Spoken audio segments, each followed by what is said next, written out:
ربنا انی اسکنت من ذریتی بواد غیر ذی زرع عند بیتک المحرم.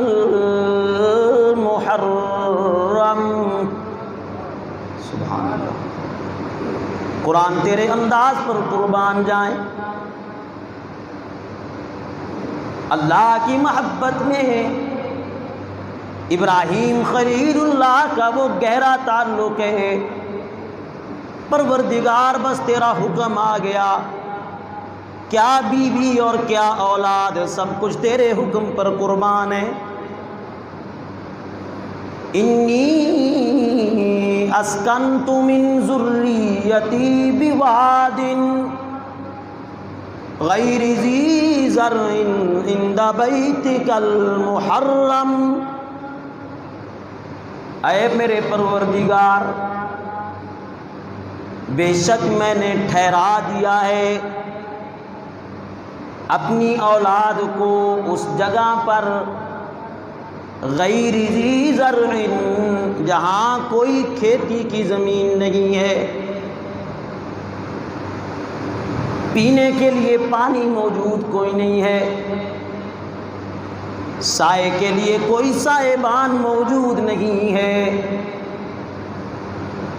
کھانے کے لیے کوئی سبزیاں موجود نہیں ہیں. پر میرے پروردگار، میں ان میں سے کسی چیز کا تجھ سے سوال نہیں کرتا، پانی نہیں مانگتا تجھ سے، کھانا نہیں مانگتا تجھ سے، اولاد کی صحت کا طلبگار نہیں تجھ سے، ان کی حفاظت کی طلب نہیں کر رہا تجھ سے. اے میرے ابراہیم، پھر تیری طلب کیا ہے؟ فرمایا ربنا لیقیموا الصلاۃ. اے میرے پروردگار، اس تیرے گھر کے پاس میں اپنی اولاد کی کسی اور چیز کی استدعا تجھ سے نہیں کرتا، صرف یہ مانگتا ہوں کہ اپنے اس گھر کو آباد کر دے اور میری اولاد کو اپنا سجدہ کرنے والا بنا دے. ربنا لیقیموا الصلاۃ. اے میرے پروردگار، میں یہ مانگتا ہوں ان کی جبینیں ہوں اور تیرا در ہو، اور ان کی جبینیں نیاز کے جھکنے کے لیے اگر کوئی ذات ہو تو صرف تیری ہی ذات ہو. یہ مانگنے کے بعد پھر کہا فَاجْعَلْ أَفْئِدَةً مِّنَ النَّاسِ تَهْوِي إِلَيْهِمْ. جب یہ نماز کو قائم کرنے والے بن جائیں تو پھر اللہ لوگوں کے دلوں کو بھی اس اپنے گھر کی طرف پھیر دے کہ میرے نبی کی امت میں افراد ایسے آئیں جن کی آنکھیں اور دل کعبے کو دیکھنے کے لیے مچلنے لگ جائیں. اب کون سا مسلمان یہ ہے جس کا یہ دل نہیں کرتا کہ وہ اللہ کے گھر کو دیکھے؟ کبھی اسے ایک سجدہ تو حرم کا نصیب ہو جائے، کس کا دل نہیں کرتا؟ ہمارے دل کا یہ عالم اس لیے مچل رہا ہے کہ ہمارے لیے ابراہیم نے دعائیں مانگی ہیں. حضرت ابراہیم کی دعا ہے فَاجْعَلْ أَفْئِدَةً مِّنَ النَّاسِ تَهْوِي إِلَيْهِمْ. لوگوں کے دل اس طرف لگا دے کہ یہ اپنے گھر میں بیٹھے ہوں پر دل ان کا تیرے گھر کی طرف مچل رہا ہو. ہاں جی، اپنی چھت کے نیچے ہوں پر دل تیرے گھر کی طرف جا رہا ہو. اور پھر تیسری دعا مانگی وَارْزُقْهُم مِّنَ الثَّمَرَاتِ. میرے پروردگار، کھیتی کی یہ زمین نہیں ہے، پانی کا کوئی چشمہ نہیں ہے، لیکن آج میں ابراہیم تیرے دربار میں اپنے دامن کو پھیلا کے کھڑا ہوں۔ اللہ، اپنے اس گھر کو آباد کرنے کے بعد، میری اولاد کو نمازی بنانے کے بعد، لوگوں کے دل اس طرف مائل کرنے کے بعد، بیت اللہ کو تعمیر کرنے کے بعد، پھر یوں اس کے رہنے والوں کو یوں پھل عطا کرنا کہ خدا کی قسم کبھی مکہ کی سرزمین پر کوئی دن ایسا نہیں گزرا جس میں وہاں دنیا کے سارے پھل موجود نہ ہوں۔ کوئی دن ایسا نہیں گزرا۔ نہ آم وہاں پہ اگتا ہے، ہاں جی، سوائے کھجوروں کے وہاں کچھ نہیں اگتا، لیکن خدا کی قسم پاکستان میں اگنے والا آم، پاکستان میں پھل لگنے والے مالٹے اتنے میٹھے اپنے شہر میں نہیں ہوتے جتنے میٹھے حرم میں جا کے ہو جاتے ہیں۔ آم یہاں کا اتنا میٹھا نہیں ہوتا جتنا یہاں کا گیا ہوا آم وہاں میٹھا ہو جاتا ہے۔ کیوں؟ اس لیے کہ اس میں ابراہیم پیغمبر کی دعائیں شامل ہو جاتی ہیں، حضرت ابراہیم کی دعائیں شامل ہو جاتی ہیں۔ وَارْزُقْ أَهْلَهُ مِنَ الثَّمَرَاتِ، اللہ تو انہیں اپنی رحمت سے پھل عطا کرنا۔ نہیں مانگتا تجھ سے میں کوئی سایہ، نہیں مانگتا تجھ سے میں کوئی پانی کا چشمہ، اس لیے کہ ہم یہ سمجھتے ہیں کہ ہم چھوڑے جا رہے ہیں، اور جس کے نام پر چھوڑ کے جا رہے ہیں اے اللہ تو ان سے پہلے ان کی حفاظت کے لیے موجود ہے۔ قربان جاؤں حضرت ابراہیم علیہ الصلوۃ والتسلیم کی قربانیوں پر۔ یوں ہی ابراہیم خلیل اللہ نہیں بن گئے، ابراہیم یوں ہی خلیل اللہ نہیں بن گئے، اللہ کے دوست نہیں بن گئے۔ اس سے پہلے قربانیاں دی کہ جب بیٹے تھے تو اللہ کے لیے باپ قربان کر دیا، اور جب باپ بن گئے تو اللہ کے لیے بیٹا قربان کر دیا۔ سبحان اللہ، سبحان اللہ۔ اور پھر اللہ نے وہ نسبتیں اور وہ مقام عطا کیے ہیں، خدا کی قسم انسانی عقل حیران رہ جاتی ہے، دنگ رہ جاتی ہے۔ اور پھر یہ سب ملتا ہے اللہ کی وحدانیت کی بنیاد پہ۔ تمام انبیاء کی تعلیمات میں بنیادی نظریہ اور بنیادی نقطہ وہ اللہ کی توحید ہے، اللہ کی توحید ہے، چاہے وہ اپنے گھر سے شروع کریں یا باہر سے۔ یا ابتی لم تعبد ما لا يسمع ولا يبصر ولا یغنی عنک شیئا۔ لما تعبد، اے میرے بابا آپ ان کی عبادت کیسے کر رہے ہیں جو آپ کی سننے کے قابل نہیں؟ عبادت تو اس کی کرنی چاہیے کہ جس کی ماں بھی نہیں سنتی، گونگا، اس کی اللہ سنتا ہے آسمانوں پر۔ ماں نہیں سنتی، باپ نہیں سنتا، گونگا ہے، زبان بولنے کے قابل نہیں، لیکن باوجود گونگے ہونے کے اسے بھی کھانا میسر ہے، اسے بھی پینا میسر ہے۔ ضروریات زندگی کی وہ ساری اشیاء جو ایک بولنے والے کے مقدر میں تیرے رب نے رکھی ہیں، گونگے کے مقدر میں بھی اسی نے رکھی ہیں۔ کون سنتا ہے پھر گونگے کی، جب اس کی ماں بھی اس کی نہیں سمجھتی، اس کے باپ بھی اس کا نہیں سمجھتا؟ لیکن ایک ہے جو اس کی پکاروں کو سن رہا ہوتا ہے۔ لما تعبد ما لا يسمع، آپ ان کی عبادتیں کیوں کر رہے ہیں جو آپ کی پکاروں کو سننے کے قابل نہیں؟ تو سب سے پہلا نظریہ یہ ہے کہ عبادت اس کی کرنی چاہیے جو ہر وقت آپ کی سنتا ہو، اور سمیع اگر کسی کی صفت ہے تو وہ صرف کس کی صفت ہے؟ بلند آواز سے اللہ ہی کی صفت ہے، کہ جسے زبان سے سنانے کی ضرورت بھی نہ پڑے، دل سنتا ہے، دل دل سناتا ہے اسے، دل کی دھڑکنوں کو پہچانتا ہے کہ اب میرے بندے کے دل میں کیا آرزو مچل رہی ہے۔ ولا یبصر، دوسری صفت اس کی کہ پکارنا صرف اس کو چاہیے جو آپ کے حالات کو دیکھ رہا ہو، اور جو آپ کے حالات کو دیکھنے کے قابل نہیں وہ آپ کی ضرورت کو پورا کرنے پر بھی قادر۔ ولا یغنی عنک شیئا، اور ابا جان اگر آپ ان کی عبادت نہ کریں تو یہ آپ کو نفع دینے کے نقصان دینے کے قابل نہیں، اگر آپ ان کی عبادت کریں تو خوش ہو کر آپ کو نفع دینے کے قابل نہیں، اس لیے کہ نافع اور ضار صرف کس کی صفت ہے؟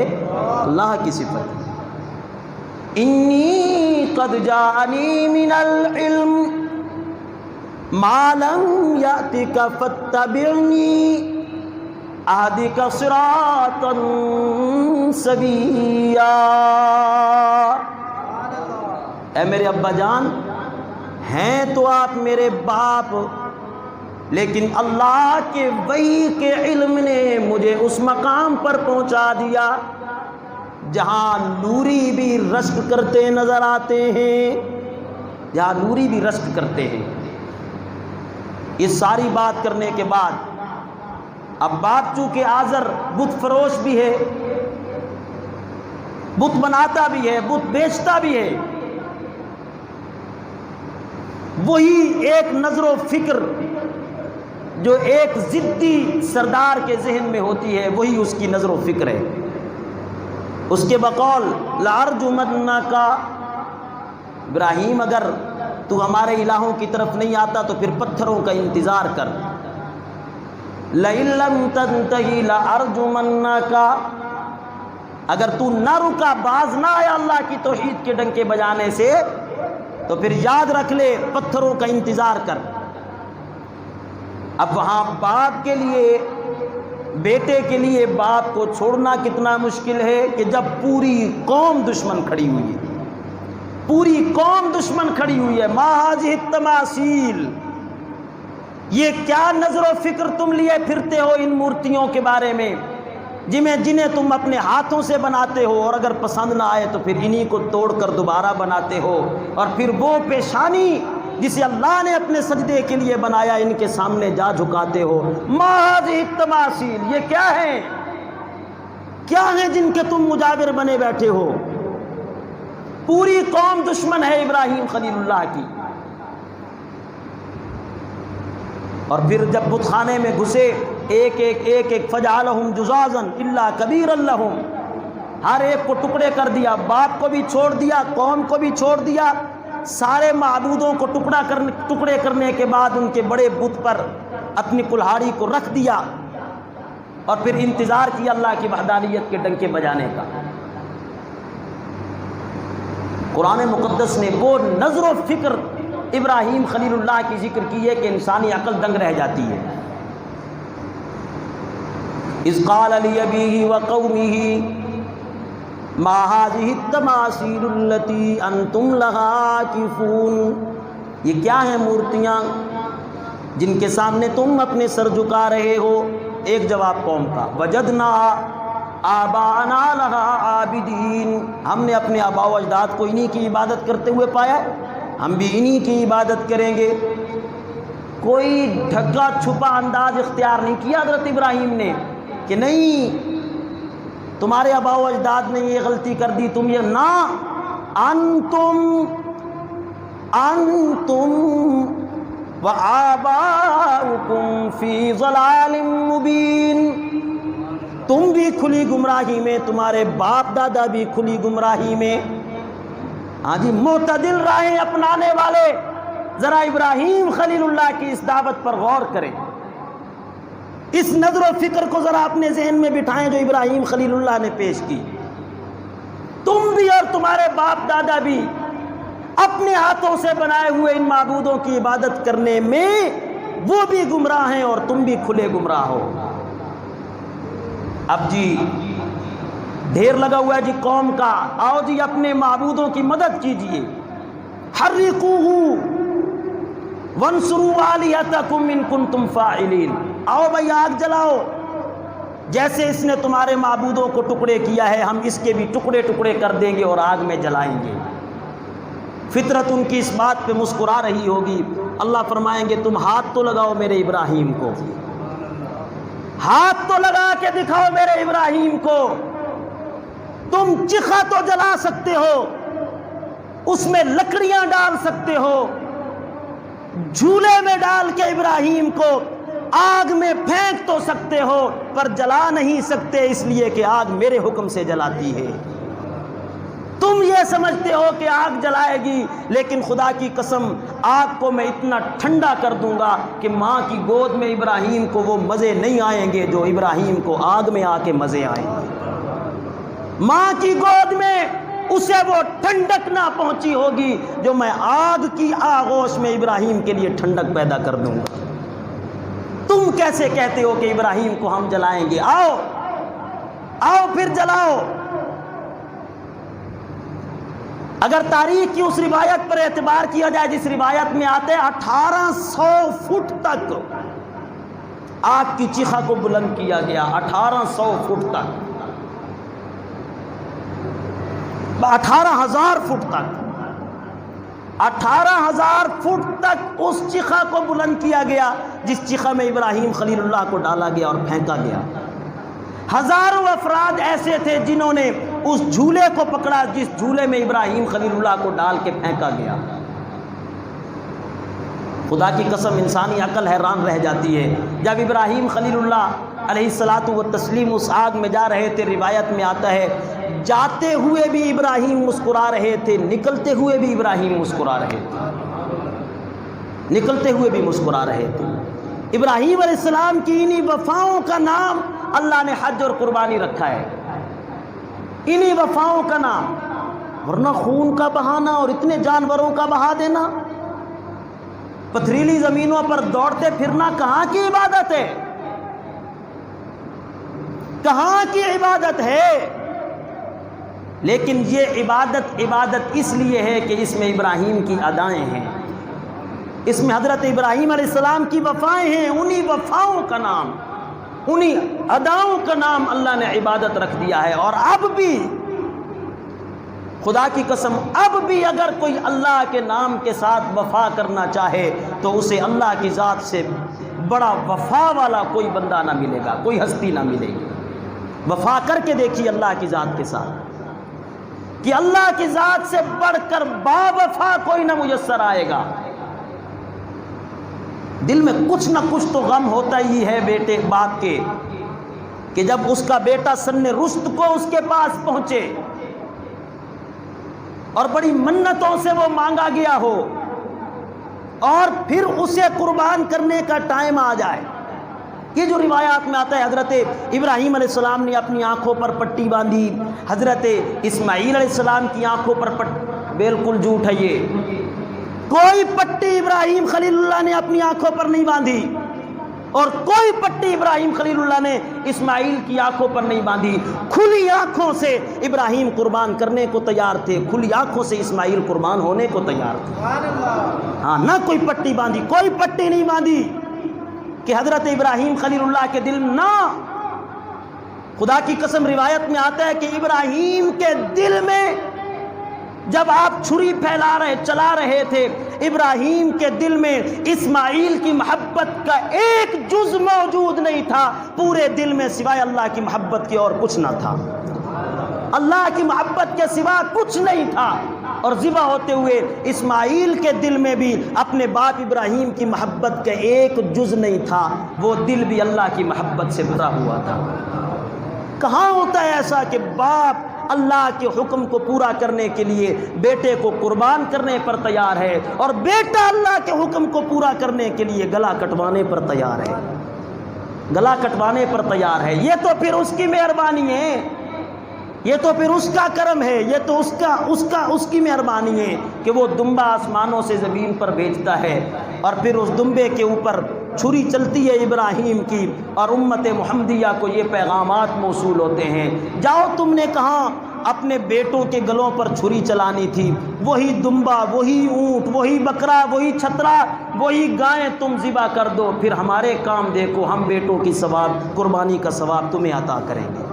وہ پھر ہمارے کام دیکھو۔ یوں چھری چلنی تو نہ تھی کہ اسی اسماعیل کی اولاد میں محمد عربی نے بھی تو آنا تھا، اسی نسل میں محمد عربی نے آنا تھا۔ اور میں یہ کہتا ہوں، اور برملا آپ کو بھی اس سے اتفاق کرنا ہوگا، خدا کی قسم حضرت ابراہیم کے سارے ان امتحانات کا صلہ، باپ کو چھوڑنا، بیٹے کو چھوڑنا، آگ میں جانا، جلا وطنی اختیار کرنا، فلسطین کی طرف ہجرت کرنا، مصر کی طرف پہنچنا، لک و دک صحرا میں اپنی نوجوان بیوی اور دودھ پیتے بچے کو بیابان جنگل میں چھوڑنا، ان ساری کی ساری قربانیوں کا صلہ اللہ نے ابراہیم کو یہ دے دیا کہ اس کی اولاد میں آمنہ کے لال کو پیدا کر دیا۔ ان ساری قربانیوں کا صلہ اللہ نے دے دیا۔